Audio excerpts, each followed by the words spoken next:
Bonjour à toutes et à tous. Virgile Juan, Journal du Net, nous sommes ensemble pour 1h30. On va aborder un thème qui nous concerne tous, puisque c'est l'habitat et la ville de demain. Comment est-ce qu'on peut bâtir la ville de demain? Quels sont les défis des acteurs de ce secteur? Qu'est-ce qu'il manque à la France pour qu'elle puisse briller au niveau européen, voire même mondial? Quelles sont les mesures politiques qu'il faudrait faire pour que nos acteurs français puissent briller? Est-ce qu'il y a déjà des mesures politiques qui ont été faites? C'est à peu près les thèmes qui vont être abordés dans la suite des échanges. Mais afin de faire venir les 8 intervenants de très grande qualité, le thème va être introduit par Sébastien Léger, qui est directeur associé chez McKinsey, qui va un peu introduire eh bien, les grands enjeux de ce secteur de la Smart City. Merci. Merci Virgile. Donc effectivement, en 10-15 minutes, je vais essayer d'esquisser un peu les grands enjeux, parce que finalement, ce n'est pas beaucoup de temps. Et puis ensuite, le panel pourra en dire beaucoup plus. Peut-être juste avant de commencer, en fait, c'est quand même je trouve que le sujet est un beau clin d'œil, parce qu'en fait, il y a 15 ans, au moment du e-commerce, on opposait tous les nouvelles sociétés numériques aux brick and mortar. Et aujourd'hui, on va parler de ce que le digital peut faire pour le béton. Et je trouvais que c'était un truc assez sympa à faire. Alors peut-être pour commencer, quelques chiffres, histoire de positionner un petit peu les grands enjeux du secteur. Alors on va parler des villes et des villes intelligentes. Donc les villes, c'est clairement un des grands enjeux de demain. Quelques chiffres, quand on prend les 600 plus grandes villes dans le monde, elles vont croître 60% plus vite que le reste de la population mondiale. Déjà en France aujourd'hui, on a la moitié de la valeur ajoutée qui vient des villes. Je pense qu'on aura beaucoup de débats sur le marché des smart cities, mais on a déjà quelques gros chiffres. On parlera de la France qui finalement pourrait mieux faire. Et puis enfin, peut-être deux chiffres que je trouve assez intéressants à la fin. Finalement, le secteur de la construction est un secteur dont la productivité a plutôt stagné, voire baissé au cours des dernières années. Surtout si on a un moins 6% en France, surtout si on le compare à ce qui peut se faire dans d'autres industries. Et quand on voit les enjeux en termes de construction de nouvelles villes, de nouveaux bâtiments, c'est clair qu'il y a si le digital peut permettre d'augmenter la productivité, ce sera super. Alors les smart cities, de quoi parle-t-on? Parce que finalement, la ville intelligente, on en entend beaucoup parler. Une fois, on peut dire que c'est l'utilisation de données, de partage d'informations pour avoir des meilleurs services pour les citoyens. Mais finalement, qu'est-ce que c'est? Donc il y a beaucoup de choses. Alors je vais donner quelques exemples. On parle de l'énergie. Donc on reviendra certainement autour des bâtiments et de l'efficacité énergétique, tout ce qu'on peut faire en contrôlant la température, l'isolation. Il y a tout ce qui est smart grid et l'intégration des nouvelles sources de production d'énergie. Mais il n'y a pas que l'énergie, il y a l'eau, avec tout ce qui peut être autour de la détection de fuite, la mesure de qualité d'eau. Il y a d'autres sujets beaucoup plus vastes, comme les transports, la gestion de tout ce qui est bouchons, trafic, comment on optimise tout ça. On montrera quelques exemples. Et puis derrière, il y a tout un tas de trucs aussi, comme l'éducation, les services d'urgence, la gestion des pompiers et toutes les flottes de véhicules. Et l'idée étant d'apporter beaucoup de bénéfices aux gens qui occupent les villes. Alors tout ça peut paraître un peu théorique, mais finalement, est-ce que ça marche? Est-ce que c'est un peu une projection?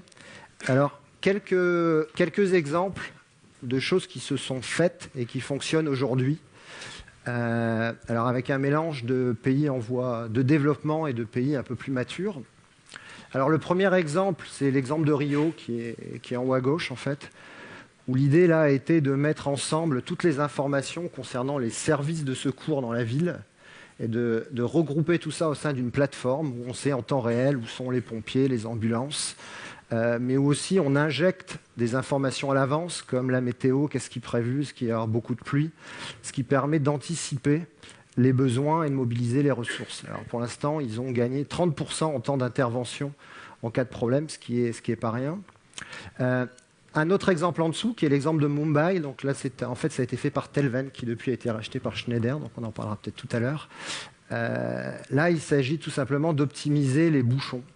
Et donc, de quoi s'agit-il? C'est tout simple, c'est tout un tas de capteurs sur les routes qui permettent de savoir en temps réel combien il y a de véhicules, et à partir de ça, d'optimiser la façon dont on régule le trafic, et en particulier les feux tricolores. Et avec ça, on a pour l'instant gagné 12% de temps perdu dans les bouchons, et on sait tous l'impact que ça peut avoir sur l'économie.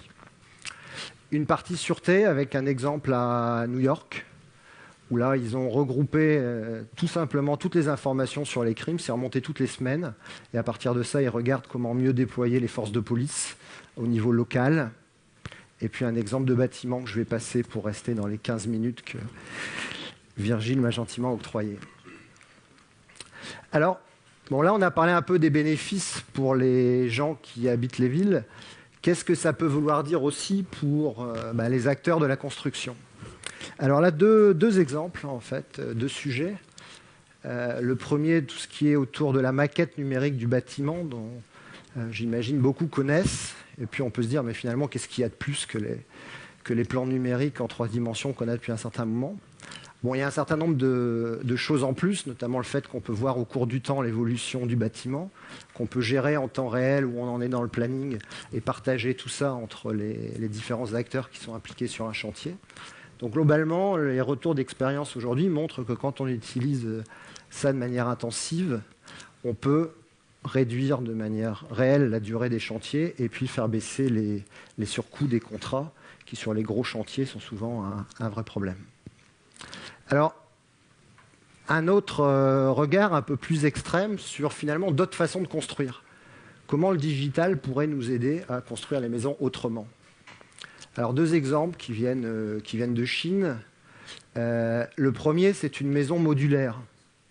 En fait, la maison c'est une boîte qui fait une maison à partir de petits modules qui sont tous identiques, qui ont été construits pour être à énergie positive d'un point de vue bâtiment. Et ensuite, vous pouvez construire très vite le bâtiment, puisqu'il s'agit de mettre bout à bout ce genre de choses qui communiquent comme un Lego. Et bien sûr, tout ça est fait par avant pour ordinateur pour s'assurer que tout connecte.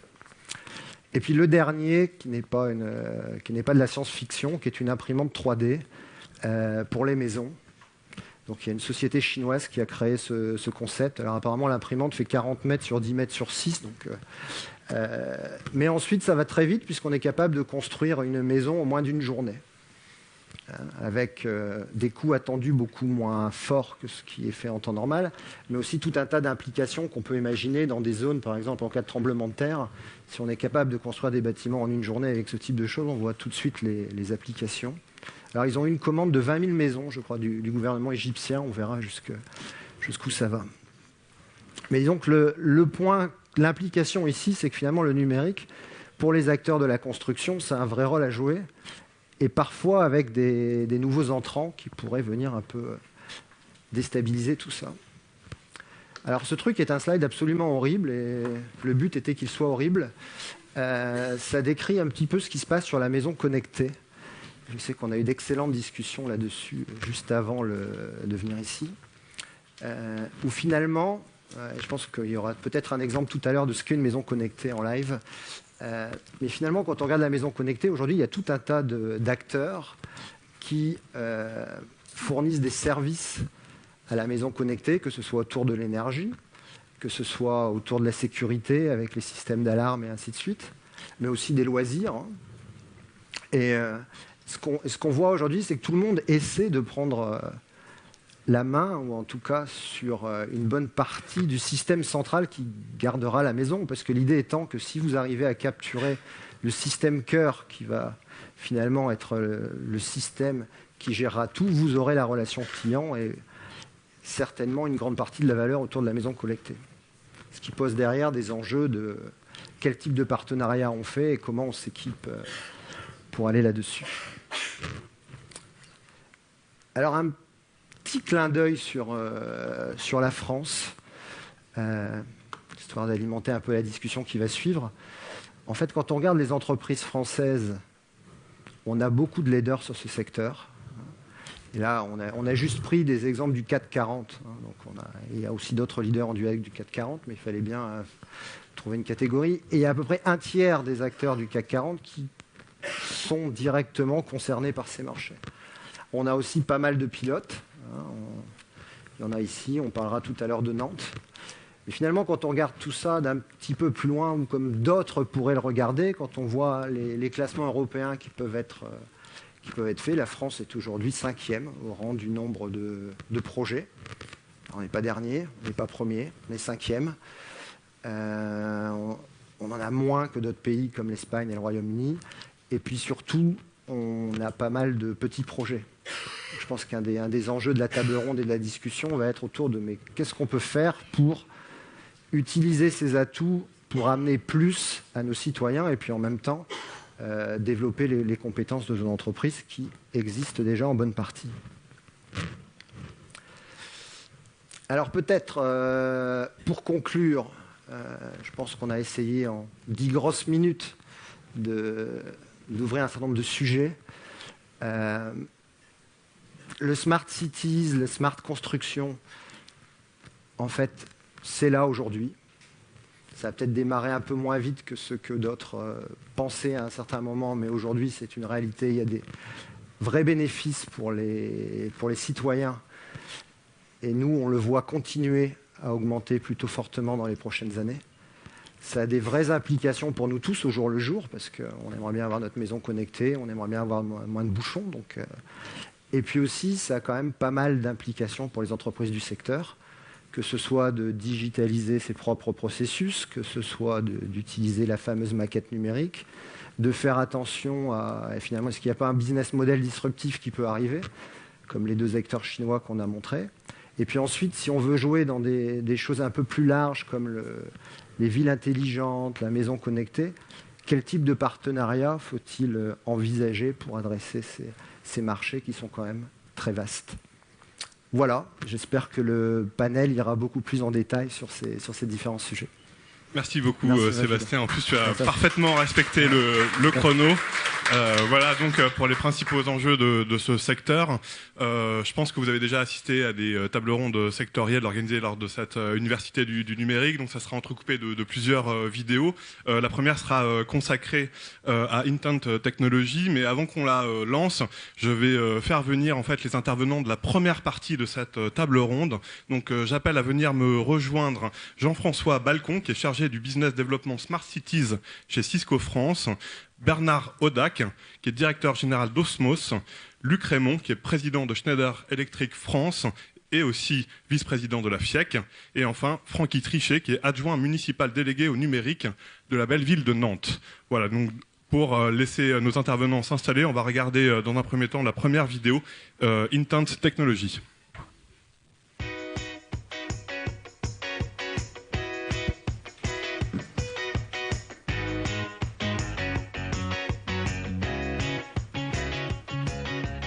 Concrètement, on est au cœur de l'écosystème du bâtiment, de la gestion immobilière et des services.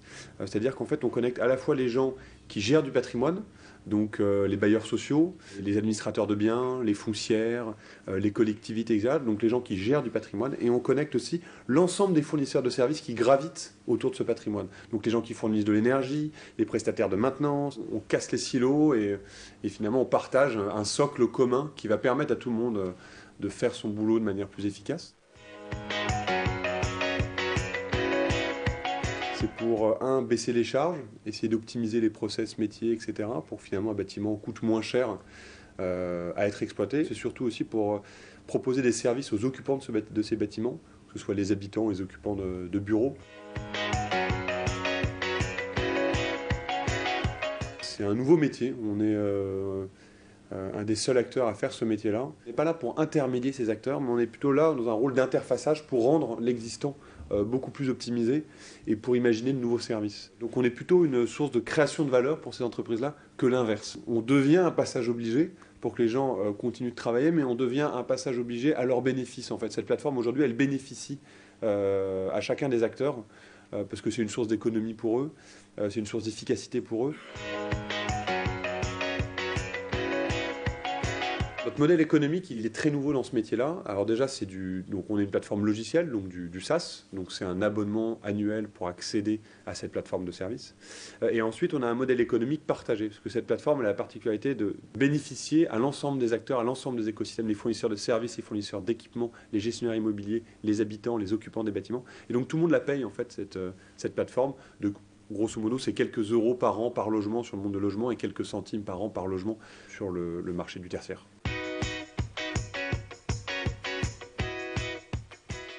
Voilà, donc on a vu en peu de temps beaucoup de choses. Là, la vidéo montrait par exemple très bien comment la technologie pouvait finalement créer de la valeur et des nouveaux métiers. La présentation de McKinsey aussi a bien abordé tout ce qui était des villes intelligentes. Je ne sais pas si parmi vous, vous connaissez des villes intelligentes. J'ai la chance d'avoir un représentant juste à ma gauche qui représente l'une de ces villes intelligentes, la ville de Nantes. Donc Francky Trichet, vous êtes adjoint municipal chargé du numérique pour cette ville de Nantes. Pourquoi est-ce qu'on peut dire que Nantes est une ville intelligente ? Alors je pense que déjà la définition qu'on adopte de cette Smart City à la nantaise, c'est déjà pas une ville intelligente, mais c'est une ville des intelligences mise en réseau. Là on essaie de mettre l'accent, et en tant que actuellement politique qui développe justement cette vision de la ville des intelligences, c'est de remettre l'humain au cœur en fait des dispositifs. On va voir effectivement dans la table ronde qu'aujourd'hui on parle de bâtiments connectés, de quartiers connectés, de vie connectée. D'ailleurs, c'est 3 échelles de niveau qui créent de la valeur différemment. Et en fait, l'idée, c'est que cette connexion, ces infrastructures numériques, il faut qu'on les mette au service en fait, de l'humain pour développer une ville facile, une ville sobre, une ville durable, une ville des égalités, une ville solidaire. Et juste pour retracer peut-être 3 expérimentations sur lesquelles à Nantes, en fait, on fait du think tank, mais du do tank aussi. Première expérimentation qui va peut-être vous montrer qu'à Nantes, ville de Jules Verne, on expérimente des choses quand même assez parfois farfelues, mais sur lesquelles en fait on souhaite vraiment recréer du lien social. On a expérimenté l'année dernière un poulailler urbain connecté. Alors vous allez me dire quel était l'enjeu de ce poulailler urbain connecté. Justement, l'idée c'est de se dire qu'entre différents bâtiments qui peuvent être connectés, vous avez un quartier, cette vie de quartier, en fait un poulailler connecté, en fait c'était un poulailler où vous avez des capteurs de pression sur l'endroit où on met les graines, et quand il n'y a plus de graines, vous avez en fait des applications et les gens se mettent en communauté. Quand il n'y a plus de graines, il faut me donner à manger à la poule. Et la poule, quand elle pond des œufs, les œufs descendent sur des petits casiers. Et en fait, c'est pareil, on a des capteurs de pression qui disent là, il y a un œuf, il y a 2 œufs, il y a 3 œufs. Donc en fait, on est sur un système complètement autonome de connexion, un artefact complètement construit ex nihilo, avec des poules qui ont une valeur en fait affective forte et sur lesquelles on a créé du lien social. On s'est rendu compte via cette expérimentation qu'en fait, les gens se sont regroupés. Et donc voilà, cette ville connectée, pour nous, c'est une ville qui crée, on a du bien commun. Et en fait, l'idée, c'est de faire vivre les poules et sur forcément le côté on ramasse beaucoup d'œufs, je vous rassure qu'on n'a pas nourri beaucoup de personnes. Mais dans cet esprit d'expérimentation, on voulait montrer que la ville connectée, c'est ça. Deuxième exemple sur la mobilité. On a mis en place récemment, en fait, il y a 3 semaines, on a lancé une application qui s'appelle Nantes dans ma poche, qui est propulsée aussi avec Orange, sur laquelle on a mis à disposition tout un tas de start-upers. Cette application de Nantes dans ma poche, elle permet en fait d'être 100%, de rendre des services, des microservices 100% utiles, 0% futiles, c'est un peu la marque, mais qui permet de se dire aujourd'hui, quand je suis en urbanité, à 10h10, j'ai 2 besoins qui sont différents d'à 11h11 et à 12h12. Grosso modo, cette application, elle permet de savoir en temps réel le bus, quand est-ce qu'il va passer, et dans la logique d'intermodalité, qui permet aussi de se dire j'ai du bus, j'ai du vélo, j'ai du Marguerite qui est en fait notre. Je crois que l'open data a servi pour voilà, pouvoir réaliser cette application, comme quoi l'open data peut aussi éventuellement être lié aux villes intelligentes. Complètement, c'est-à-dire que dans cette démarche-là, on a aussi expérimenté le fait que l'open data c'était une condition sine qua non pour justement développer ces microservices qui sont aujourd'hui partagés puisque l'application est bien partie. Et encore une fois, dans l'idée de cette application, elle vient en complément d'une carte qui s'appelle Libertam qui en fait permet justement d'avoir l'accès à la ville simplifié par une carte unique qui permet justement de pouvoir payer en micro-paiement à la fois le stationnement in situ en urbanité, la voiture, le vélo, enfin chez nous c'est Biclou, etc. Alors ça c'est vrai que c'est un exemple intéressant qui parle à toutes les villes où il y a des transports, où il faut mettre un petit peu d'intelligence dans ces transports. Là on parle aussi d'open data, visiblement une condition sine qua non pour pouvoir réaliser ce type de service. Et plus globalement, pour mettre en place, pour injecter de l'intelligence dans ces services, peut-être aussi à Nantes, je crois qu'il y a des projets sur l'énergie, donc là il y a aussi le transport. Globalement, c'est quoi les difficultés qu'on peut rencontrer quand on veut mettre sur pied une ville intelligente ? Alors nous à Nantes, on a aussi pris le pari de faire travailler des grands groupes avec des start-upers, parce qu'on est quand même aussi dans cette logique un peu start-up république, et en particulier la promotion de nos start-up locaux. On a la chance d'en avoir certains sur l'énergie, vous connaissez peut-être, qui s'appelle Kivivo ou Énergie Perspective, qui fait partie qui est dans les phases 500 en fait des start-up sur ce prisme en fait d'énergie. Nous on a pris le pari de faire travailler, alors je vais peut-être citer des marques, mais c'est pas grave, Engie, GRDF, avec des start-upers locaux pour justement avoir, on va dire, une vraie démarche d'innovation in situ, d'avoir une City Lab, un laboratoire d'expérimentation, et dans lesquels, à Nantes, on ne souhaite pas avoir une démarche ou adopter des solutions globales, Smart City, qui seraient celles qui auraient été expérimentées à Barcelone ou pas. Je pense qu'aujourd'hui, en tout cas moi c'est le message en tant que politique que je porte, qu'il faut en fait se nourrir, s'inspirer et faire croiser en fait les regards et les technologies.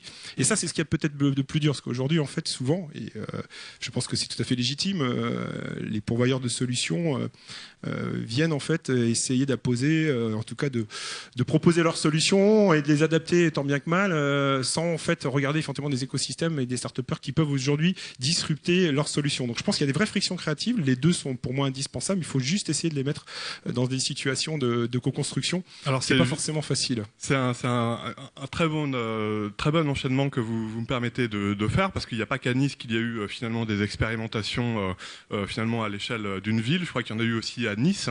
Je crois que notamment Cisco a pu effectivement s'essayer à quelques expérimentations du côté de Nice. Est-ce que vous pouvez nous dire un petit peu ce qui a été fait et il me semble, moi, qu'à Nice, c'est resté justement à la phase d'expérimentation, à la phase pilote. Pourquoi, par exemple, à Nice, on n'a pas pu aller à une phase plus industrielle, un déploiement plus large? Jean-François Balcon, donc, qui est responsable Smart City chez Cisco. Alors, il y a effectivement des choses qui sont en expérimentation, qui prennent du temps, qui nécessitent de la maturité. Pour moi, un des challenges auxquels on est confronté dans la généralisation, c'est effectivement l'organisation du territoire, avec une ville qui est déléguée à 60-65% à peu près. Donc ça signifie qu'il faut traverser les silos, comme c'était dit en fait initialement. Et le projet Boulevard Connecté qu'on a expérimenté avec Nice, il vise vraiment à se poser la question de savoir est-ce qu'un réseau de communication unique peut supporter des métiers de la ville, comme l'éclairage public, la collecte des déchets, les capteurs environnementaux, la gestion du stationnement, toute la mobilité dans la ville. Donc là, vous êtes en fait avec le numérique qui a un fort pouvoir de transformation. Par contre, la transformation, ça nécessite effectivement une adaptation, comme vous venez de le dire. Et puis, ça renverse quelque part une partie des habitudes, mais on est aussi confronté à des appels d'offres et autres avec un rythme un petit peu différent. Donc il y a des projets qui sont compliqués à mettre en place immédiatement et puis sur lesquels on apprend. Et je dirais que ces projets d'expérimentation, pour nous industriels, c'est apprendre et pouvoir corriger, pouvoir apporter des idées nouvelles par rapport à ce qu'on a expérimenté. Il y a des choses qu'on déploie, qui sont passés d'une phase de pilote, et un deuxième projet à Nice qui s'appelle Spot Mairie. C'est une sorte de grand photomaton dans un centre commercial où n'importe quel habitant peut venir du lundi au samedi de 8h à 20h et réaliser toutes ces démarches en étant dans une cabine collaborative qui permet un lien direct avec un centre de ressources qui est hébergé, en fait, qui appartient à la mairie de Nice et qui est mis au service de l'ensemble du territoire. Donc là, on a fait plus de 2000 entretiens, 2000 procédures administratives dans une cabine dans un centre commercial. Et le maire de Nice a annoncé qu'il généralisait ce type de dispositif. Donc il y a 2 premières cabines qui sont l'une en production, l'autre en installation. Et le maire annonce 15 ou 20 cabines pour mailler le territoire. Alors ce qui est intéressant là-dessus, c'est qu'on a parlé de Smart Cities. Je vais me permettre de dire que c'est presque un non-sens en fait. C'est pas les villes intelligentes qui nous intéressent, c'est plutôt les communautés, c'est plutôt les métropoles intelligentes. Et par rapport à ce qui a été évoqué en introduction, l'engorgement urbain, qu'on connaît aussi un peu à Nantes, étant nantais, je pourrais en parler, fait en sorte que finalement cette partie choix, capacité à éviter des déplacements contraints et à choisir un service de proximité est un point important également. Donc il y a différentes dimensions, mais l'échelle territoriale est un point essentiel. Oui, et puis on a vu aussi qu'il était important d'avoir un appui politique. Alors c'est vrai que moi, dans la présentation de McKinsey, ce que je retiens aussi, c'est que la France est visiblement très douée pour avoir plein de projets pilotes, peut-être pas d'une grande ampleur, mais je ne demande que à ce qu'on me trouve des contre-exemples. Et là, je me tourne vers vous, Luc Raymond, peut-être donc président de Schneider Electric France. Peut-être vous avez certainement des exemples concrets qui ont été faits d'injecter de l'intelligence dans le bâtiment, dans des villes, dans des projets, et peut-être éventuellement mesurer l'impact que ça a pu avoir. Oui, bien sûr, il y a d'autres exemples en France. Si je devais en citer 2, je citerais le projet Greenlease qui a associé Lyon et Grenoble, au travers duquel à peu près 1000 bâtiments ont été mis en commun au travers d'un réseau commun qui a pour objectif de limiter la consommation énergétique de ce réseau. Dans ces bâtiments, il y a à la fois du tertiaire et du résidentiel. Les logements qui ont été associés à ce réseau l'ont été sur une base volontaire, c'est-à-dire que les locataires ont adhéré à un programme Et le bénéfice qu'ils en tirent, c'est une réduction de 30% en moyenne de leur consommation énergétique. Donc ces réseaux existent. Ils ne sont pas encore très nombreux aujourd'hui en France. Finalement, en France, nous avons un certain nombre de chances qui nous permettent de faire démarrer ces activités. La technologie est là. Vous avez un grand nombre de groupes dans l'ensemble des filières qui sont concernées par la ville intelligente, qui ont commencé en France et qui ont conquis des positions mondiales. Ils sont nombreux dans la Fédération des industries électriques que je représente. Nous avons des villes finalement qui ne sont plus au stade où elles doivent croître à toute vitesse, mais elles sont au stade où elles doivent se réinventer, ce qui est à la fois une difficulté mais une obligation tout à fait positive de trouver des nouveaux chemins pour la relation entre la ville et les citoyens. Et puis, nous avons la faculté, je pense, de traiter de communauté et de modèle économique, qui sont les deux clés pour faire démarrer la ville intelligente. La communauté pouvant être le bâtiment, le quartier ou la ville. La création des métropoles, de ce point de vue-là, est une vraie chance. Et puis, pour les modèles économiques, c'est vrai que ça marche mieux quand on trouve un démarrage de la ville intelligente qui se fonde sur quelque chose qui apporte soit un service facturable, soit une économie quelque part. C'est pour ça que l'économie d'énergie, qui correspond à mon métier par ailleurs, nous semble une bonne façon de faire démarrer dans le bâtiment, dans le quartier ou dans la ville, quelque chose qui est fondé sur la connectivité et sur l'échange de services, parce que l'économie d'énergie, elle apporte immédiatement son modèle économique. Elle se rentabilise en 3 ou 4 ans, alors que d'autres services sont plus difficiles à faire démarrer. Et donc notre expérience, c'est que dans les endroits où, soit dans le bâtiment, et je sais que la table ronde qui suit parlera davantage du bâtiment, ce qui est peut-être l'endroit où nous sommes le plus aboutis aujourd'hui et le plus avancé, mais dans les endroits où nous avons réussi à mettre en œuvre ce modèle économique fondé sur l'efficacité énergétique, nous sommes en train de passer à la phase d'après, qui est que toutes les données que nous avons collectées sur l'usage des bâtiments et des quartiers, grâce aux efforts d'efficacité énergétique, nous sommes en mesure de les rendre aux utilisateurs sous forme de services à valeur ajoutée pour savoir où sont les services publics disponibles, quelles sont les ressources auxquelles ils peuvent avoir accès. Et tout ceci contribue ensuite à entraîner un modèle économique plus profond dans la transformation de la ville en ville intelligente. Donc la réponse est que nous pouvons y arriver en France. Je ne crois pas que beaucoup de pays dans le monde soient beaucoup plus avancés que nous. Il est clair que la création des communautés à chaque fois est probablement ce qu'il y a de plus lent. La technologie est plus facile en réalité, puisque ça fait déjà 10 ans qu'on investit pour la créer. La création des communautés à chaque fois est ce qu'il y a de plus lent, et c'est ce sur quoi il faut se focaliser probablement. Alors on va revenir sur pas mal de points que vous venez de soulever. On va faire une petite virgule en vidéo avec l'entreprise, un zoom sur une entreprise qui s'appelle RIB et qui ouvre aussi des nouvelles perspectives et des nouveaux marchés.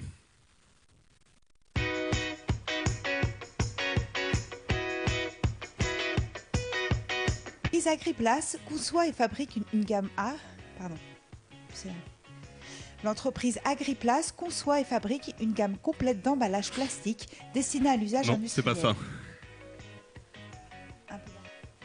L'entreprise Agriplace conçoit et fabrique une gamme complète d'emballages plastiques.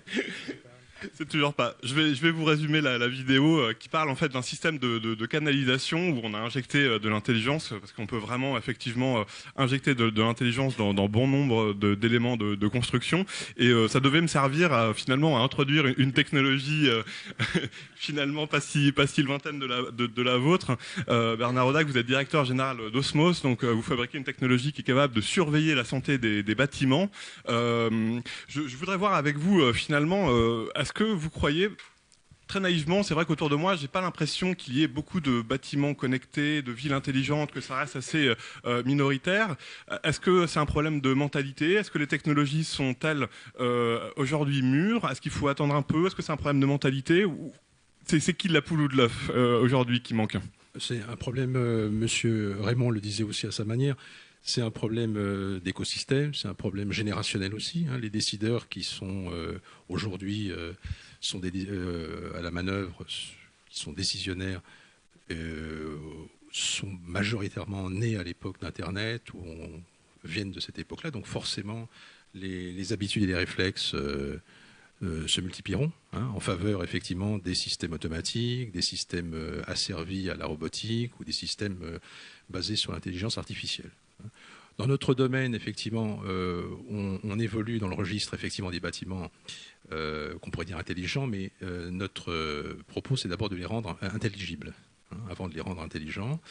Et effectivement, on a détourné une technologie basée sur la fibre optique qui permet de façon précoce d'intervenir sur les faiblesses des structures porteuses des bâtiments. Donc ce n'est pas la partie la plus visible ou la plus importante dans un compte d'exploitation d'un IGH ou d'un property manager. En revanche, c'est effectivement le point le plus bloquant en termes d'obsolescence technique. Donc pour revenir à l'écosystème que vous évoquez, on a quand même en France une chance qui est généralement peu évoquée, peu mise en vedette. Nous sommes le pays le plus riche en technique du génie civil et du bâtiment et des travaux publics. Certains de nos grands groupes sont aussi des grands groupes mondiaux. Et le BTP proprement dit, qui n'est pas a priori un secteur qu'on qualifierait d'innovant, est en fait extrêmement consommateur d'innovation. Donc c'est pour ça que vous avez effectivement justement soulevé le sujet. Il y a dans le sous-sol de la vie économique liée au bâtiment et à la construction des mines, des galeries d'innovation qui sont actuellement encore à l'état de larves ou à l'état de pilotes qui ont du mal à se créer, mais qui existent réellement.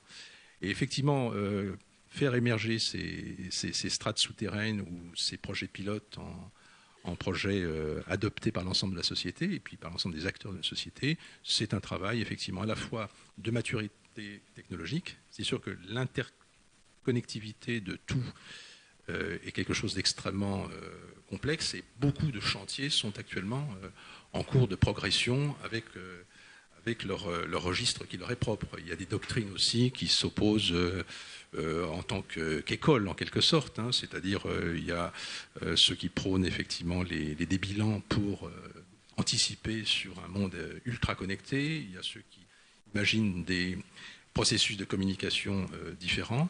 Nous, dans le bâtiment, on promeut l'idée qu'à terme, chaque bâtiment, chaque construction évoluera dans l'Internet des objets. Au titre même qu'un bâtiment est un objet comme ça sera peut-être effectivement le défi de demain ou même dès aujourd'hui de ce secteur-là. Comme le temps tourne à une vitesse incroyable et que la qualité des intervenants fait que les propos sont quand même assez denses, je voudrais juste faire un petit tour de table pour vraiment qu'on mesure les atouts qu'on peut avoir en France sur ce secteur-là. Sur quelle force on peut s'appuyer, parce qu'on a bien vu qu'on n'était pas les premiers Européens, mais pour un peu quitter cette vision un peu défaitiste, aussi savoir quels atouts on peut avoir en France. Luc Raymond, je crois que vous représentez donc aussi la FIEC. À ce titre, sur quelle force on pourrait s'appuyer en France pour vraiment briller au niveau mondial sur ce secteur du bâtiment, des villes intelligentes? On pourrait dire bien des choses en somme, pour paraphraser un écrivain, mais je pense qu'on peut compter sur des savoir-faire qui sont très importants dans tous les domaines qui sont associés à la ville.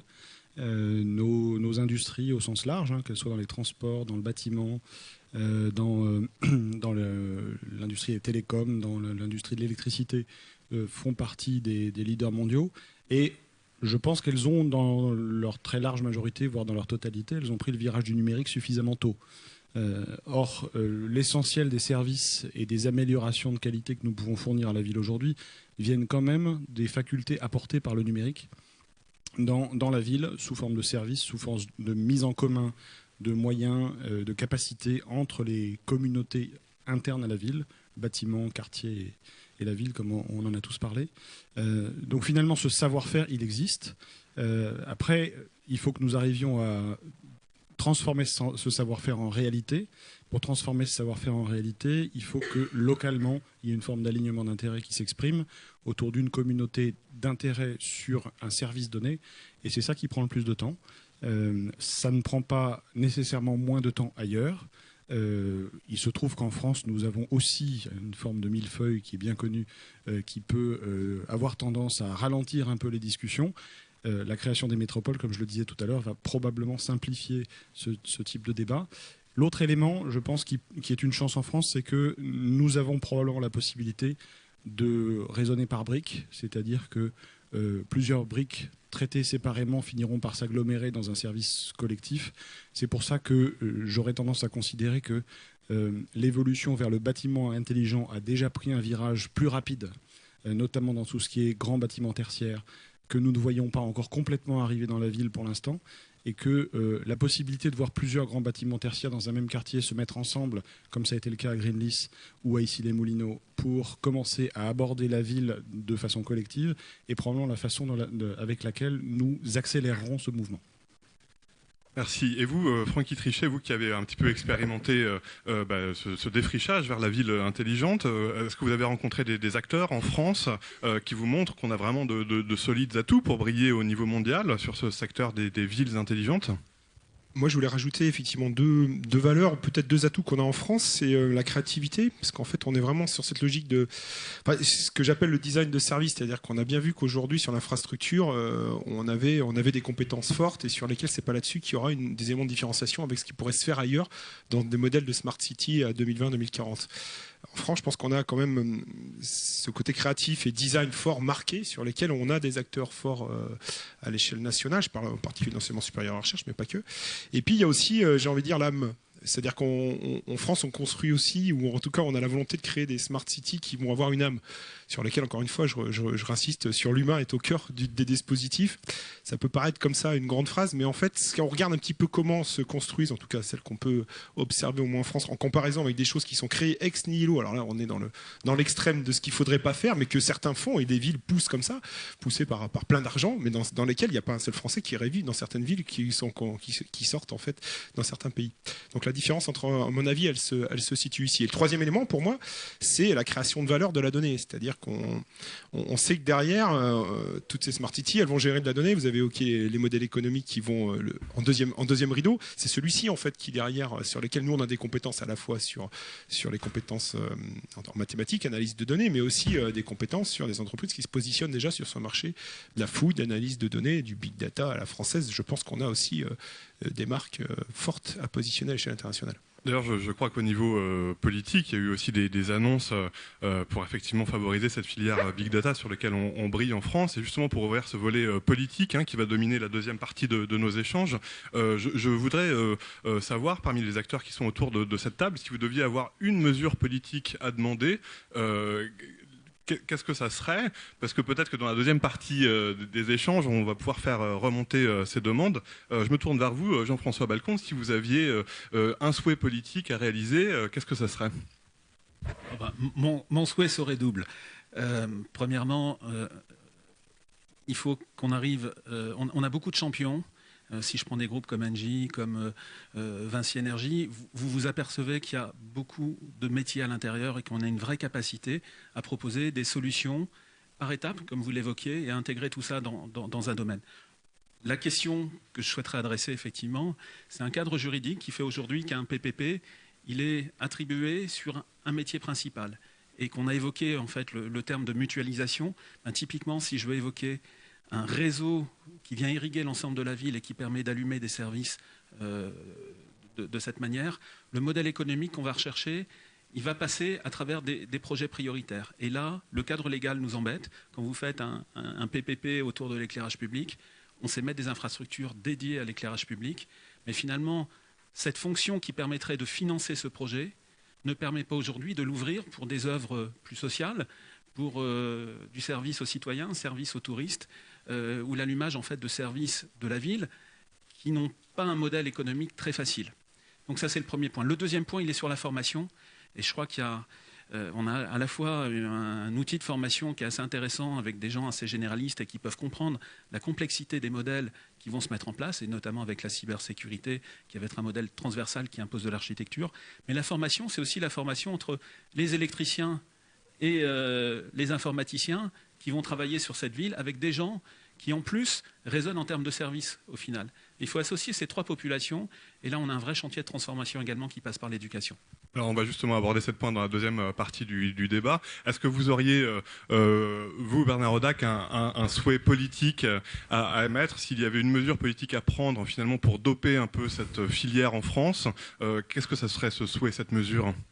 D'abord, ce serait un souhait égoïste, mais qui rejoint l'intérêt collectif. Ce serait que, effectivement, tous les bâtiments soient équipés du système Osmos. Pourquoi Vous l'avez fait. Oui, voilà. Pourquoi pas seulement pour défendre l'emploi dans ma société, hein, bien sûr, parce que dans le contexte budgétaire contraint où se trouve l'État et puis les collectivités, on sait que nos systèmes permettent de réduire considérablement les réparations indues, les problèmes de maintenance, les dépenses surabondantes en termes de réparations lourdes. Et c'est un fait, évidemment, dans le cadre des contraintes budgétaires auxquelles font face les collectivités. On est régulièrement exposant au Salon des maires, donc on sait parfaitement de quoi il s'agit. On a reçu d'ailleurs l'an dernier le prix de l'innovation de l'Association des maires de France, donc on est au cœur des problématiques de gestion patrimoniale du domaine construit des collectivités.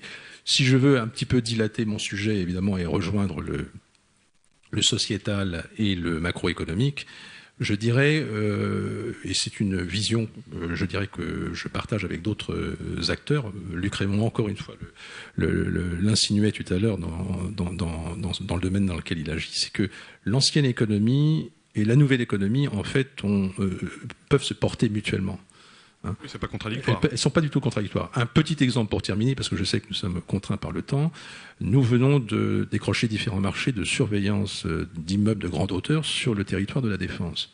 Dans quel cas? Dans le cadre du Grand Paris, où la nouvelle ligne de Éole va passer sous ces immeubles de grande hauteur et donc impacter la stabilité des bâtiments et faire éventuellement modifier les conditions d'assurance. Et il se trouve que les assureurs, en travaillant avec nous, donc les assureurs, c'est vraiment de l'ancienne économie, je dirais, vont renoncer à augmenter les primes par l'adoption des mesures que nous avons développées pour les property managers de ces 7 IGH. Pour l'instant 7, et on espère bien tout le domaine de la défense, bien entendu. Donc ça, c'est ce côtoiement, cet adossement mutuel de l'ancienne et la nouvelle économie est, à mon avis, un des facteurs d'espoir et de développement des technologies nouvelles. Francky Trichet, vous vouliez ajouter quelque chose pour terminer? Oui, juste une proposition. Moi, à l'instar du 1% culturel dans tous les marchés publics, je pense que ça pourrait être une bonne idée de lancer le 1% start-up sur tous les marchés publics qui seraient dans le giron de la ville durable. L'idée, c'est justement pour accélérer, entre guillemets, cette innovation ouverte entre des grands groupes et des start-up et en fait propulser un peu des modèles disruptifs. Et si ça pouvait être un billard à deux bandes impulsé par la commande publique, moi, ça m'irait bien comme idée, en fait. Luc Rémond, peut-être aussi un souhait politique de votre part? Ouais, je pense que si nous voulions accélérer vraiment à la fois nos chances de croissance et la modernisation rapide de l'ensemble de nos villes, je pense qu'il faut s'attaquer d'abord à la brique de base qui est l'immeuble. Dans l'immeuble, il se trouve que à la fois la communauté, le modèle économique et la technologie sont réunis. Un immeuble qui est traité en contrôle actif de l'énergie gagne à peu près 30% en moyenne de sa consommation énergétique, avec un retour sur investissement en 3 à 4 ans. Je pense que si l'État s'attaquait à la normalisation de l'immeuble avec cet angle-là, il y aurait à la fois un potentiel de croissance très élevé et la constitution de briques connectées de la ville intelligente qui serait quelque chose de très efficace sur le moyen terme, puisque à partir du moment où on a collecté l'information sur l'immeuble, on peut très facilement développer les services sur la ville derrière. Ça fera un très bon mot de conclusion. On est déjà en retard, mais les échanges sont très riches. C'est pas évident avec ce type d'intervenant de respecter le timing. On va passer à la deuxième partie avec 4 nouveaux intervenants. Donc, dans un premier temps, je remercie donc les 4 intervenants. Jean-François Balcon, chargé du développement Smart City chez Cisco France, Bernard Audac, directeur général d'Osmos, Luc Rémond, président de Schneider Electric France, et Francky Trichet, adjoint municipal délégué au numérique de la ville de Nantes. On va faire une petite coupure vidéo, mais avant cela, je vais inviter les 4 prochains intervenants à venir me rejoindre. Il s'agit de Bertrand Delcambre, ambassadeur du numérique, Marcel Torrent, qui est président du directoire de Delta d'Or, Michael Bertini, qui est directeur général de l'atelier des compagnons, et Emmanuel Di Giacomo, qui est responsable du développement de l'écosystème BIM en Europe chez Autodesk. On va regarder une nouvelle vidéo pour laisser les intervenants s'installer. Non, vous faites où vous voulez. Spécialisée dans la fabrication de systèmes de sûreté, la société Pollux a toujours su innover pour étendre sa gamme de produits performants. L'idée d'intégrer une technologie RFID dans une serrure nous est venue d'une demande de nos clients et de nos prospects qu'ils considèrent en fait comme un complément de gamme de la serrure mécanique. Il s'agit d'un cylindre électromagnétique au standard européen. Sa fonction, déverrouiller la serrure sans contact à la simple approche d'une carte à puce équipée de la technologie RFID. Il est autonome en énergie électrique, il fonctionne donc au moyen d'une pile et il ne nécessite aucune installation sur la porte. Donc il suffit d'enlever le cylindre en place pour remettre celui-ci. Les avantages d'une telle innovation sont principalement la souplesse de gestion. Le code est numérique et non plus mécanique. Il est ensuite entièrement paramétrable pour le client. On peut donc modifier les 3 d'accès sur un cylindre, juste avec un programmateur, gérer des plages horaires sur les cylindres et avoir des historiques de passage. Des fonctionnalités correspondant à autant de nouveaux besoins en matière de sécurité dans les bâtiments privés et publics. Facile à installer, le cylindre est programmable par l'utilisateur via un logiciel développé par Pollux. Le développement du produit a permis à l'entreprise de prendre 2 à 3 ans d'avance sur la concurrence. Une belle illustration d'une technologie qui permet finalement à un acteur de prendre de l'avance sur ses concurrents. C'est parfois justement l'enjeu d'une transformation numérique dans une entreprise. Et j'ai la chance une nouvelle fois d'avoir à mes côtés finalement une entreprise qui a réalisé sa transformation numérique. C'est quand même un peu le sujet central de ces universités du numérique organisées par le MEDEF. Donc je vais essayer de voir un petit peu comment une entreprise peut réaliser sa transformation numérique. C'est ce qui s'est produit à l'atelier des compagnons. Michael Bertini, dont vous êtes le directeur général. Vous avez donc réalisé cette transformation numérique dans votre entreprise. Qu'est-ce que ça lui a apporté ? Ça lui a apporté des perspectives surtout. Parce qu'en réalité, la transformation, elle est faite pour servir les clients. Elle est faite pour servir les collaborateurs. Rappelez peut-être juste ce que c'était. Oui, vous avez raison. En fait, l'atelier Compagnon, je co-dirige cette entreprise avec mon frère Fabien depuis 10 ans maintenant, une entreprise familiale qu'on a reprise de notre père, Compagnon du Tour de France, il y a 10 ans. Et c'était une toute petite PME de 4 personnes qui faisait 400 000 euros de chiffre d'affaires. Et en 10 ans, on l'a amené à faire un peu plus de 50 millions d'euros de chiffre d'affaires cette année. Donc on a multiplié par 120 le chiffre d'affaires et on a environ 200 salariés. Félicitations. Donc, merci. C'est gentil. Moi, je n'ai pas pour grand-chose. C'est un vrai travail d'équipe pour le coup.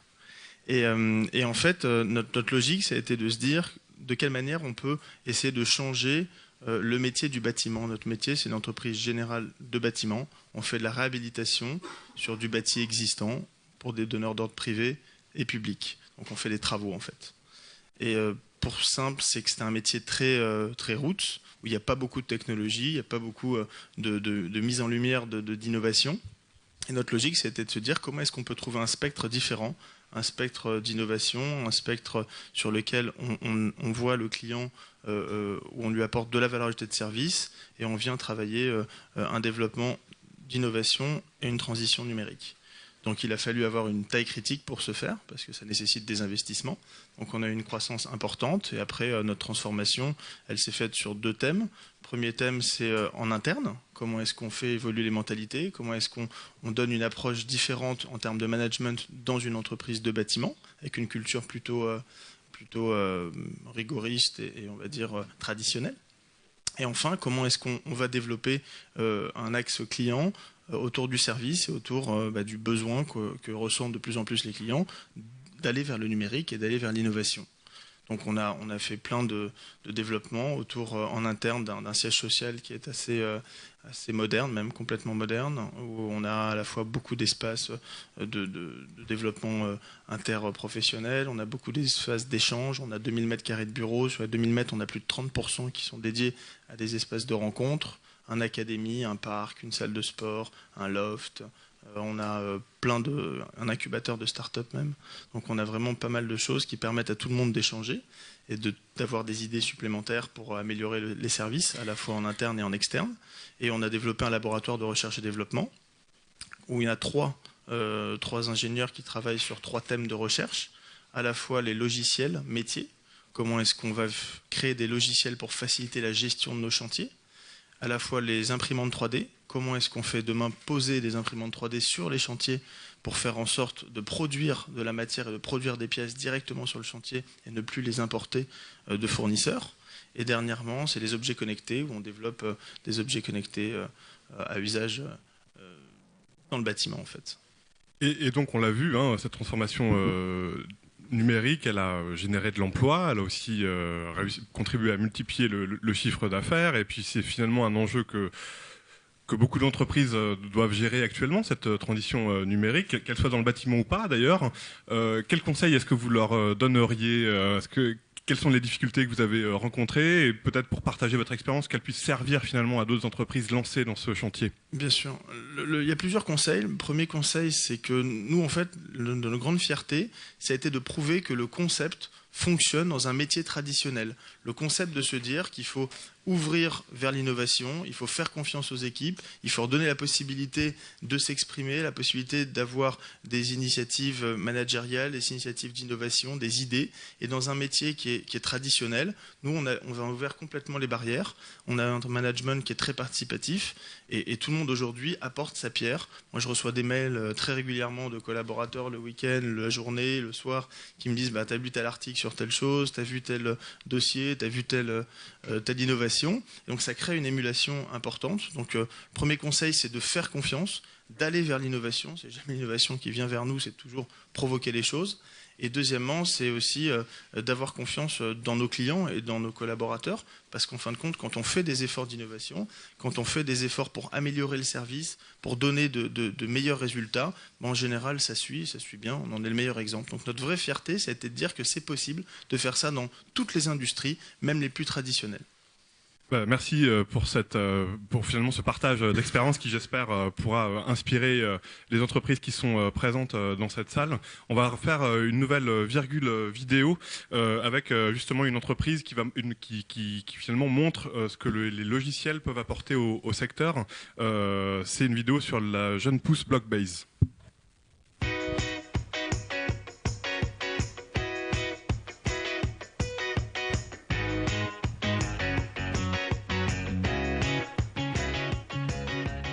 C'est une application collaborative qui fonctionne sur le web et aussi sur des smartphones et tablettes et qui permet à des professionnels qui ont besoin d'aller travailler sur le terrain de mieux communiquer avec leur bureau. Nous, on vient vraiment sur le côté opérationnel. On est une brique qui vient s'insérer dans un ensemble existant. Les gens ont souvent communiqué à l'oral avec des notes, avec des croquis, des éléments graphiques. Et en fait, nous, ce qu'on a fait, c'est qu'on a numérisé tout ça et on l'a consolidé au sein d'un même ensemble dans le cloud, ce qui permet vraiment de rendre la vie plus facile à ces personnes-là. On est dans un contexte multi-entreprise avec des architectes, des bureaux d'études qui doivent à chaque fois donner leur aval pour qu'on puisse opérer et faire les travaux ou de la maintenance. C'est tous les domaines où des entreprises travaillent en mobilité, donc avec des équipes sur le terrain.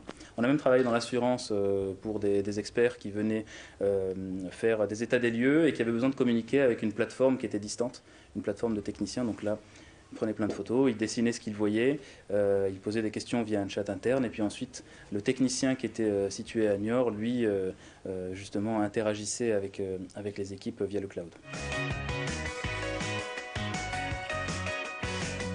Ça permet de ne pas revenir au bureau, par exemple, quand on est à plusieurs kilomètres de son bureau. Donc on peut avoir tout de suite l'information, même si on n'a pas de réseau. On a l'information qui est stockée offline, la dernière information qui est stockée offline dans son appareil smartphone ou tablette. Pour la personne qui aura beaucoup de reporting à faire, ça va lui économiser plusieurs jours. Donc là, on parle d'1 à 2 jours par semaine de collecte d'informations et de synthèse d'informations. On parle aussi du gain de papier, tout simplement. C'est-à-dire qu'on a tous ces documents qui sont numérisés et toutes ces tâches qui sont numérisées. Et puis enfin, d'un point de vue monétaire, on estime à 30% le gain qu'on pourra avoir sur une opération de construction, par exemple, à horizon 10 ans.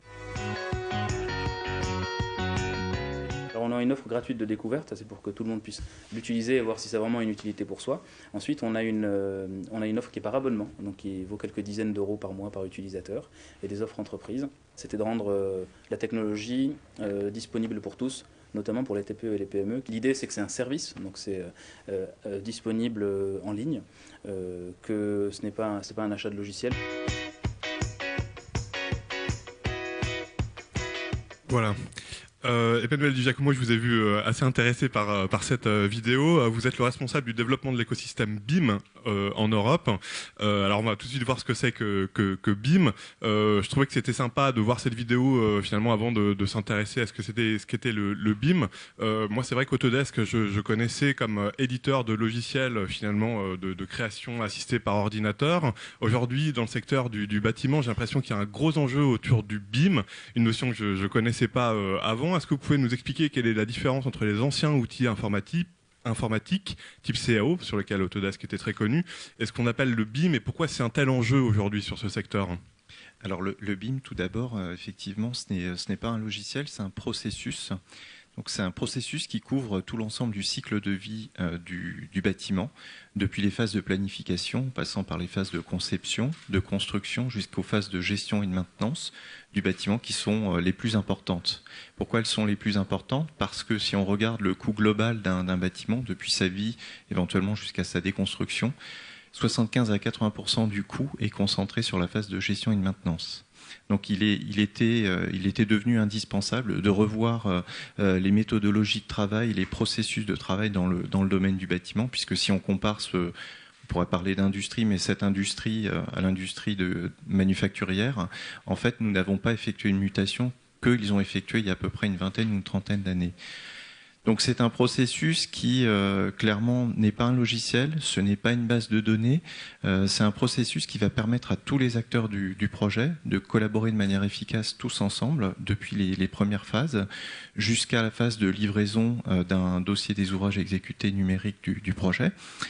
Et pour comparer par rapport à ce qui pouvait exister avant et qui existe toujours en grande partie en France notamment, la première rupture technologique qui a eu lieu dans les années 90, ça a été le passage en fait de la table à dessin à des systèmes de dessin assistés par ordinateur ou des systèmes de CAO comme vous les avez nommés, où en fait on se contentait tout simplement de reproduire ce qu'on faisait sur une table à dessin, mais sur un ordinateur de manière digitale. Le gros problème, c'est que tout d'abord, on a des informations qui sont parsemées, qui ne sont pas concentrées à un seul endroit. Un logiciel qui est essentiellement graphique n'a pas d'intelligence associée, donc de traits parallèles, c'est purement graphique, il n'y a pas d'information. Donc il y a plein de choses qu'on ne peut pas faire et que le BIM permet de faire, typiquement tout ce qui est simulation, analyse autour du bâtiment, que ce soit performance énergétique, performance structurelle, la gestion des coûts aussi, la gestion du phasage dans le temps, ce qui est extrêmement important. Et on sait que ce qui coûte extrêmement cher dans le bâtiment, c'est les erreurs qu'on va notamment rencontrer sur le chantier et qui sont souvent liées à des incohérences qui sont liées justement à ces processus extrêmement ancestraux.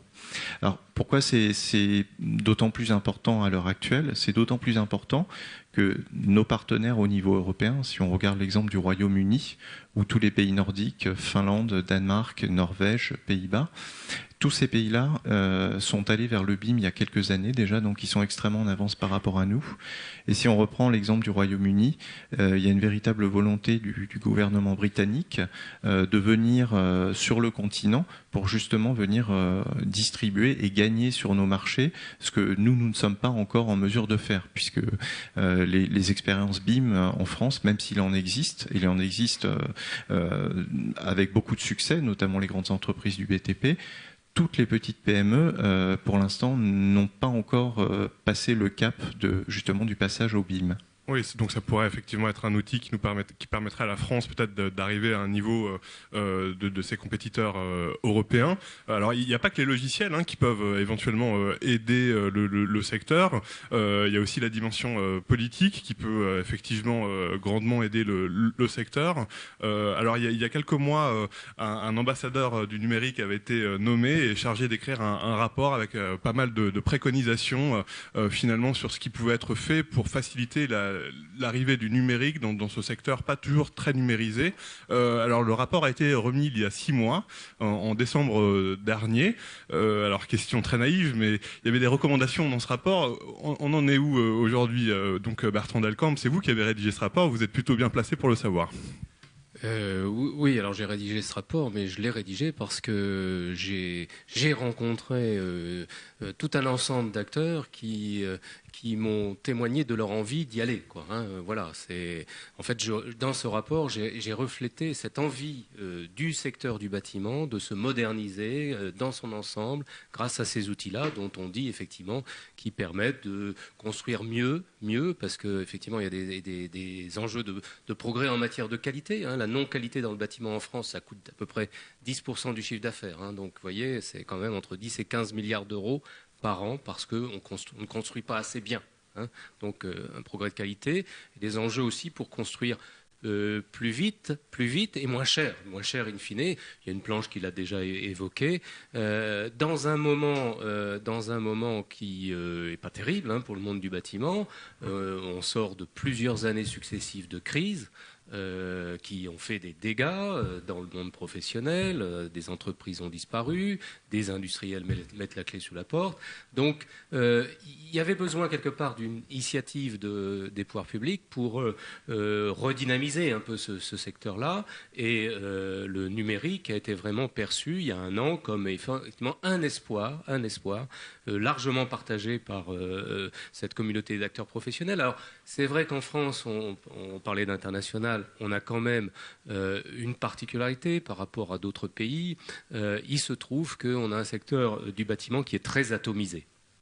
Très atomisé. D'ordre de grandeur, des entités économiques impliquées dans le bâtiment, aujourd'hui, c'est 500 000. Hein. En France, aujourd'hui, 500 000 acteurs, et dont 94-95% ont moins de 10 salariés.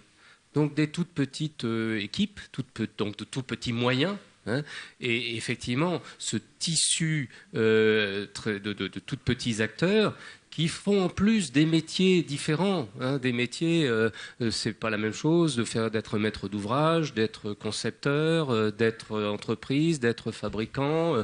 Voilà, il y a toute une chaîne d'acteurs. C'est aussi très complexe, très complexe. Donc au fond, il y avait un vrai besoin de rassembler tous ces gens en termes d'organisation professionnelle sous la conduite des pouvoirs publics et notamment de la ministre du Logement qui a pris cette initiative et qui a réussi à rassembler également d'autres acteurs, d'autres sphères ministérielles pour effectivement qu'il y ait aujourd'hui un plan ambitieux qu'on appelle de transition numérique dans le bâtiment pour accélérer le déploiement du numérique à tout le monde, embarquer, si on peut dire, tous les acteurs dans le numérique. Je crois qu'il y a une enveloppe à moyen terme. qui a été aussi donnée. Alors, la cerise sur le gâteau, c'est vrai que, et là, c'est plus le gâteau. Quelque part, on a été heureusement surpris et on a apprécié l'effort des pouvoirs publics qui ont mis sur la table un montant de 20 millions d'euros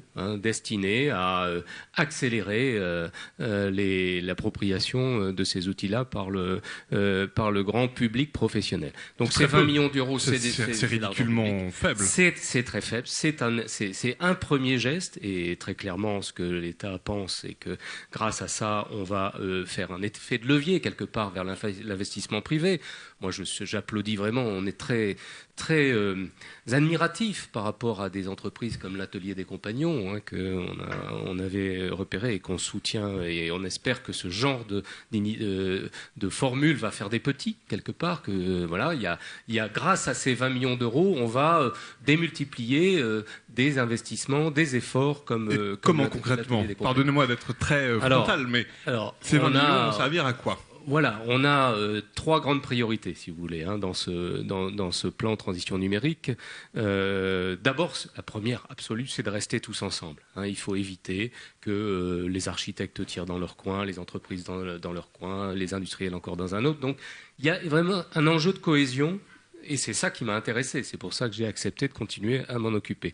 Et la première des grandes priorités, c'est de la pédagogie. De la pédagogie, c'est en gros donner envie à tout ce tissu d'acteurs économiques qui, pour la plupart, sont encore loin, il faut bien le dire, de tout ça. Alors même si le monde du bâtiment est bien sûr à l'ère numérique au sens informatique du terme, ils sont équipés, ils ont des réseaux. Donc des fonds pour la formation. Donc la sensibilisation pour donner envie. Et si on donne envie, il faut derrière donner les moyens. Et les moyens, effectivement, c'est de la formation. Formation initiale, on a des contacts très intéressants avec l'éducation nationale et avec les universités, avec les écoles. Mais la priorité absolue, c'est la formation des professionnels en exercice. Ce sont des gens qui n'ont pas été formés à ces techniques, ces technologies, à ces outils.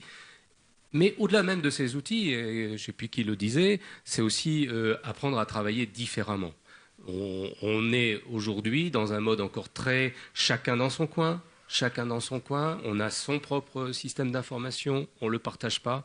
Et donc, il faut apprendre à travailler de façon beaucoup plus collaborative. Je crois qu'il va y avoir des appels à projets qui vont être annoncés bientôt. Alors, et la troisième priorité, je termine dans mon élan, c'est de développer des outils, des applications adaptés à tous ces acteurs de petite taille et pour lesquels dans lesquels ils auront confiance. Le mot confiance est très important pour le monde du bâtiment. Il faut que ce soit des outils ouverts, pérennes, fiables, et qui vont permettre de retrouver dans 10 ans, dans 20 ans, toutes les informations dont les utilisateurs et dont les professionnels ont besoin.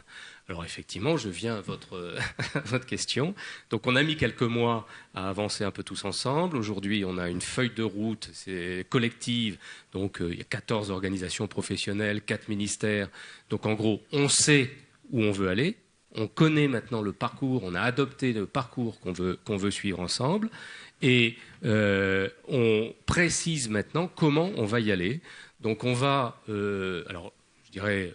Je suis un peu prudent parce que je devrais présider mardi prochain un comité de pilotage avec tous ces gens-là, et c'est cette communauté-là qui décidera d'y aller ou non. Mais on va mettre sur la table des propositions de 7 ou 8 appels à projets qui concrètement vont ouvrir le jeu en toute transparence vers des maîtres d'ouvrage, vers des éditeurs de logiciels, vers des organismes de formation. Il va y avoir donc des possibilités. C'est pour utiliser le mieux possible ces 20 millions d'euros, bien sûr, des possibilités offertes à ceux qui en ont envie de venir être aidés par le gouvernement pour développer tout ce dont on a besoin le secteur du bâtiment. Alors je ne vais pas vous donner plus de détails que ça parce que je risquerais d'être contredit la semaine prochaine, donc je suis prudent, mais je vous invite bien évidemment à suivre ce qui sera annoncé avant la fin du mois de juin et qui donnera du sens à cet effort gouvernemental pour le monde du bâtiment. Donc c'est important ce que vous venez de dire, ça veut dire que pour résumer, la semaine prochaine, il va y avoir un appel à projet qui sera finalement la conclusion, l'aboutissement de ce rapport que vous avez rendu en décembre dernier. Donc on se donne rendez-vous la semaine prochaine. Première étape concrète, on va dire. Première étape concrète. On a un parcours de 2-3 ans. Il faut avoir en tête ce que disait M. Di Giacomo, c'est aussi qu'on n'est pas seul, et donc on est entouré de pays dans lesquels il y a des initiatives du même genre. Et donc il faut effectivement qu'en France aussi, on montre un peu cette voie du numérique, cette voie de progrès essentielle. Merci pour cette précision. Donc rendez-vous la semaine prochaine pour suivre attentivement ces appels à projets. Alors il y a une autre dimension politique qu'on va aborder, qui est celle de la Nouvelle France industrielle, le projet qu'a lancé Emmanuel Macron, qui est en fait la continuité d'un projet qu'avait lancé son prédécesseur. Marcel Torrent, vous avez été actif dans ce projet, vous avez été...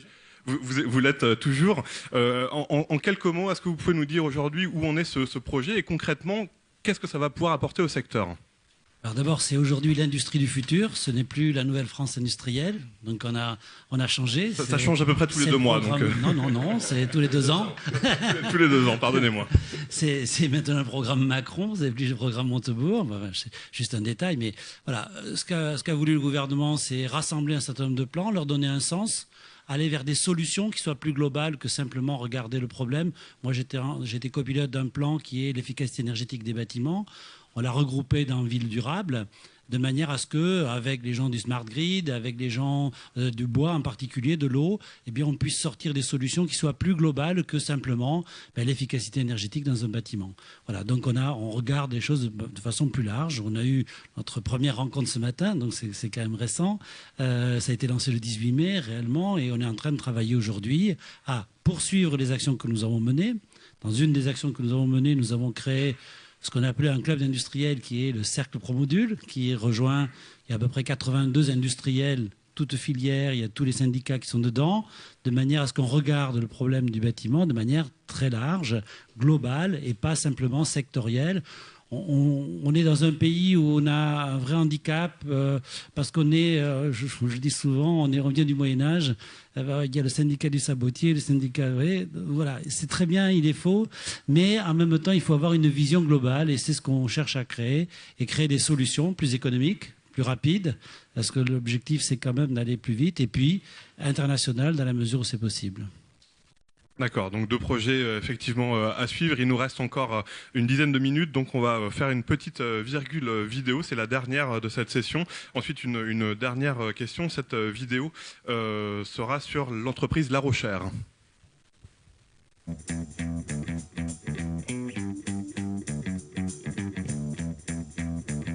La société La Rochère, fondée au XVe siècle, est leader dans la fabrication de tuiles, briques et pavés en verre.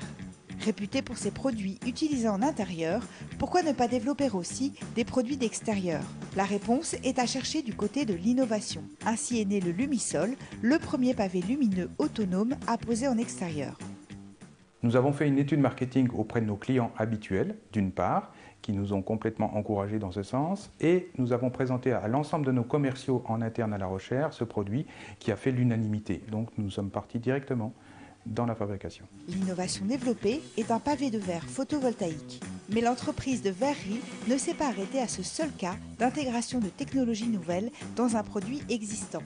Nous avons rencontré des ingénieurs qui souhaitaient lancer une start-up et qui voulaient utiliser notre tuile de verre pour en faire une tuile de verre photovoltaïque. La réunion de ces deux entreprises ont fait que le produit est aujourd'hui né. Nous sommes partis d'une tuile de verre standard qui s'emboîte parmi des tuiles terre cuite, au-dessous de laquelle nous avons intégré donc des capteurs photovoltaïques qui sont reliés entre eux à l'aide de ces connecteurs, puis reliés à un onduleur, et l'énergie est ensuite revendue à l'EDF. Ce produit innovant, issu d'un mariage réussi, poursuit sa progression. Aujourd'hui, nous sommes confrontés à une concurrence excessive et énorme de la part des milieux asiatiques. Nous sommes donc obligés, avec notre savoir-faire verrier, de sans cesse imaginer de nouveaux produits pour se démarquer, pour se distinguer, pour conserver notre chiffre d'affaires de la société et pérenniser les emplois.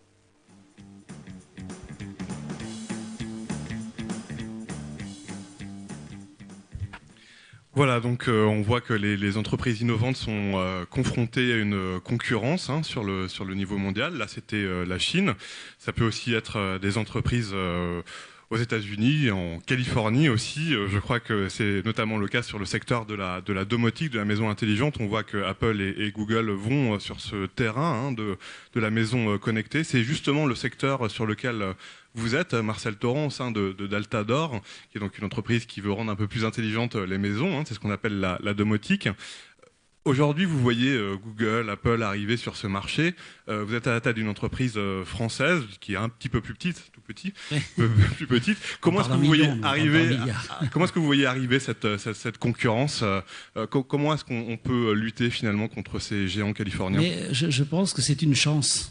C'est pas du tout un inconvénient. Moi, je pense que plus nous aurons d'acteurs lourds, importants, qui vont crédibiliser la domotique, qui a souffert quand même d'une image ça marche pas, c'est difficile, c'est compliqué, c'est cher, vers une image de popularisation. Voilà, nous on a sorti une offre fabriquée en France à 85 € sur Internet. Vous commencez à domotiser une maison. Donc on répond et eux font le chemin. C'est-à-dire, eux, ils disent, Google dit voilà, la maison connectée c'est important. Apple le dit, mais il n'y a pas que, parce que le schéma concurrentiel change terriblement. Il y a AXA qui veut vendre la domotique, il y a Crédit Agricole qui veut vendre la domotique.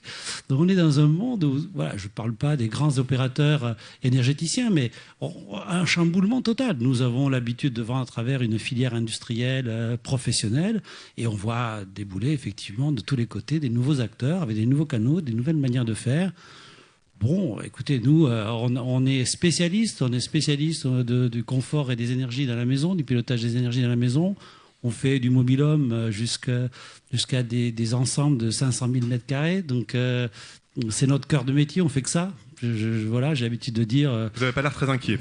Ah non, écoutez, non seulement je ne suis pas inquiet, mais je suis serein. Et non seulement je suis serein, mais je vis bien de ça. Et on se développe grâce... voilà, on a vu des publicités, par exemple, de Google apparaître dans le domaine où Google a des produits. Nous faisons cette année 40% de croissance. Et je pense que c'est grâce à Google. Parce que ça peut pas être autre chose. Je veux dire, voilà, c'est pas le climatique qui m'a fait vendre ça. Donc voilà. Alors est-ce que ça durera? Je sais pas. Moi, j'ai pas l'ambition de faire 14 milliards d'euros de chiffre d'affaires. J'ai peut-être tort. Voilà, on en fait 126, c'est pas mal. Une entreprise familiale, on veut garder notre autonomie, on veut rester entreprise familiale. Ben voilà, si on fait 500 millions la semaine prochaine, ça suffira. Mais il ne faut pas hésiter à être ambitieux et même à essayer de briller au niveau mondial. Oui, par rapport à cette concurrence internationale auquel j'imagine vous devez aussi faire face à l'atelier des compagnons, vous aussi, vous arrivez finalement à en profiter de cette émulation où il y aurait finalement des acteurs plus dérangeants que d'autres pour la santé du marché français? C'est une bonne question parce que c'est une réalité aussi. Nous, la concurrence, elle ne vient pas de multinationales étrangères qui viennent prendre des marchés de notre taille, mais elle vient d'ouvriers étrangers qui viennent tirer un peu vers le bas les prix du secteur. On voit que les points de marge des entreprises du bâtiment les 5 dernières années se sont effondrés de 4,2%, ce qui est énorme. En termes, ça fait quasiment 10% de moins. Et donc, on se rend compte que ce qu'on doit apporter aux clients, c'est peut-être plus de services, mais aussi des technologies qui lui permettent de réaliser des gains de productivité, des gains de rapidité d'exécution, parce que quand on rénove des bâtis existants, il y a un coût de location. Donc plus la rénovation est courte, et plus on peut remettre en relocation rapidement les choses, donc ça apporte du gain financier direct. Et puis il faut aussi sortir de la dynamique négative de la baisse des prix, et ça on le fait justement en apportant, nous on porte un projet de loi en ce moment sur justement comment on pousse le bâtiment numérique au quotidien sans que ça coûte d'argent en termes de subventions et autres. Et notre proposition, c'est de dire qu'il faut que dans tous les appels d'offres publics qui sont faits, il y a toujours un système double de notation sur le prix, en général pour 50% de la note, et sur un tas de critères techniques, technologiques, et donc aujourd'hui de rapporter une partie de cette notation-là sur les outils numériques qui sont employés par l'entreprise pour justement créer de la différenciation et tirer le secteur vers le haut, parce que c'est ça le vrai sujet. Aujourd'hui, l'avenir du secteur, c'est pas de vendre de la peinture de moins en moins cher, mais c'est peut-être de piloter des chantiers de plus en plus intelligemment, de plus en plus de sécuriser les approvisionnements, de sécuriser la méthode de fonctionnement, de faire en sorte qu'il n'y ait plus cette perte de confiance qu'on a pu voir d'année en année entre le donneur d'ordre et l'exécutant, sur une transparence de l'information. Et les outils numériques, justement, aident à ça, aident à être transparents, aident à faire en sorte de restaurer cette confiance-là. Donc la proposition qu'on porte, c'est celle-ci. On en a discuté un peu avec Bertrand qui nous suit depuis quelques mois maintenant. Et c'est vrai que c'est important d'avoir une vision de comment on améliore la filière sans pour autant que ça coûte de l'argent aux contribuables, qu'il n'y a plus aujourd'hui assez de financement pour faire des subventions sur des équipements informatiques, sur de la technologie, sur du numérique. Donc il faut inciter les acteurs qu'on est, et les plus petits aussi, à s'équiper d'outils numériques, et ça en les incitant via des notations qui leur permettent de gagner des marchés, ça permet de pousser une dynamique positive. C'est ça notre logique, et on pousse dans ce sens-là. Très bien. Pour toujours se comparer avec nos voisins européens, Emmanuel Di Giacomo, je crois que votre activité qui fait un peu aussi de l'évangélisme sur le BIM au niveau européen, je serais quand même assez curieux de savoir est-ce que la France est pas un petit peu en retard par rapport à ses voisins, notamment je pense à l'Angleterre peut-être. Vous qui avez cette vision européenne, est-ce que vous confirmez ce retard? Est-ce que vous voyez qu'il s'amenuise de mois en mois, votre travail de pilotage un petit peu d'évangélisation au niveau européen, qu'est-ce qui vous fait remonter comme information? Alors il est évident que d'un point de vue législatif et même pratique, on est en retard par rapport au Royaume-Uni. Bon, en même temps, on a commencé en retard, effectivement. Mais par contre, de manière pragmatique, encore une fois, si on prend l'exemple des grandes entreprises de construction telles que Bouygues, Eiffage, Vinci, il y a eu une volonté depuis quelques années de passer au BIM. Donc de ce point de vue-là, je pense qu'on n'est pas en retard. Il y a des choses extrêmement innovantes qui se passent au sein de ces entreprises. Si on regarde le marché français et les projets qui se font actuellement, vous regardez les projets les plus prestigieux, Philharmonie de Jean Nouvel, comment dire, le Grand Paris, il y a énormément de projets qui se font en BIM de manière silencieuse.